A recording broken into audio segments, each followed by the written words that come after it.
This is the story of Michael Kim by Taylor Downey. Michael woke up in the morning. He immediately began furiously masturbating. After his orgasm, he was exhausted, so he went back to bed.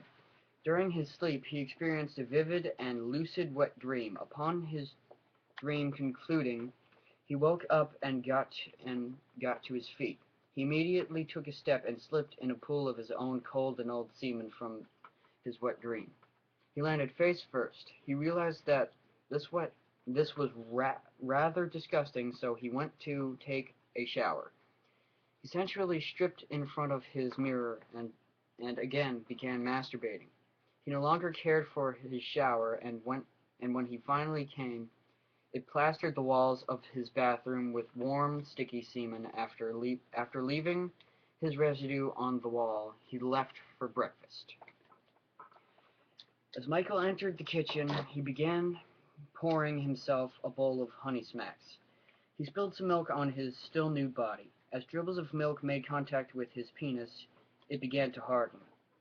He began to fantasize about making love to the sexy frog on the cover of the box.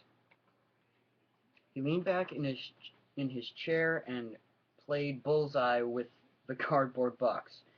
Again, his aim with his ejaculation proved effective.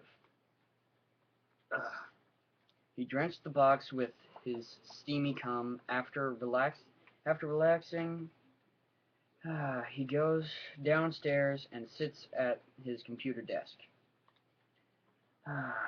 He looks down at his still nude body and remembers his dream of one day becoming a porn star. Then he decided to analyze films as he was where was I?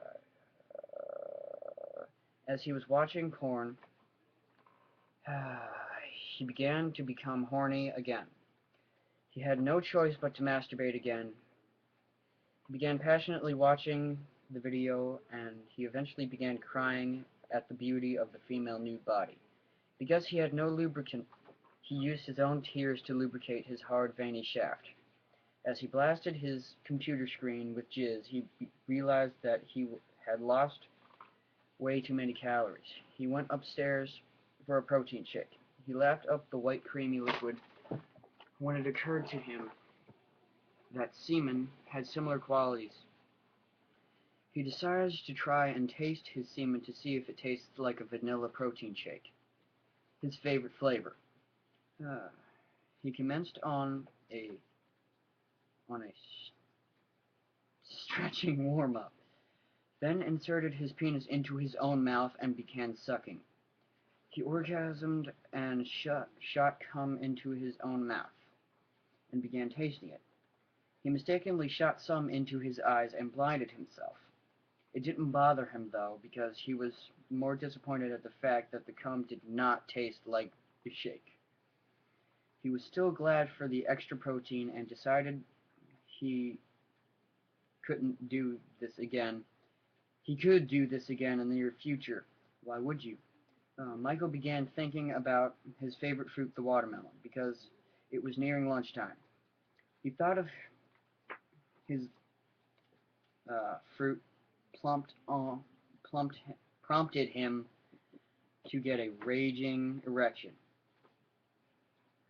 He then decided to test the bangability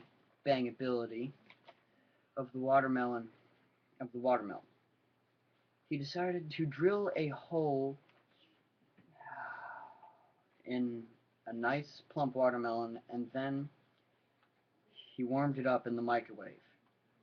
He then began viciously pounding the watermelon with his cock.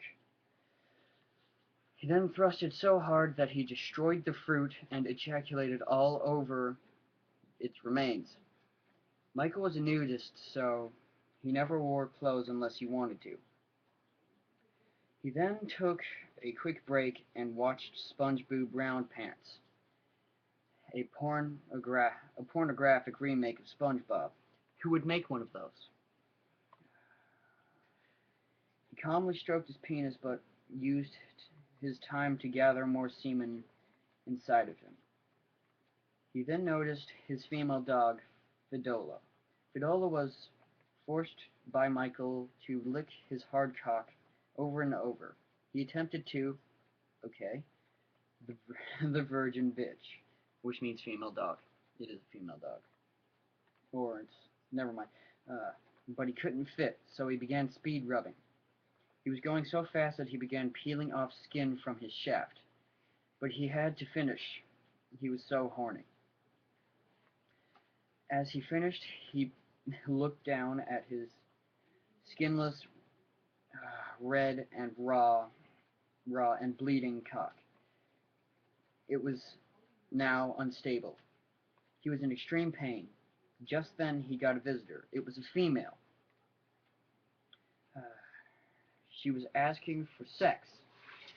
It doesn't happen very often, though I wish it did. The fruit ninja was useless with his injured cock, shriveled balls, and depleted sperm storage. He was no longer horny and told the female to leave. Michael underwent surgery, but despite the laughing surgeon, he was never the man he once was.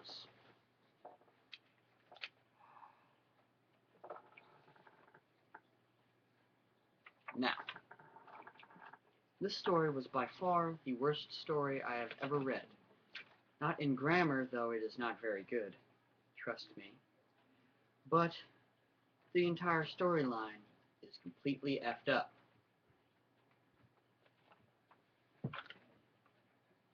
Why? Why write something like this? The end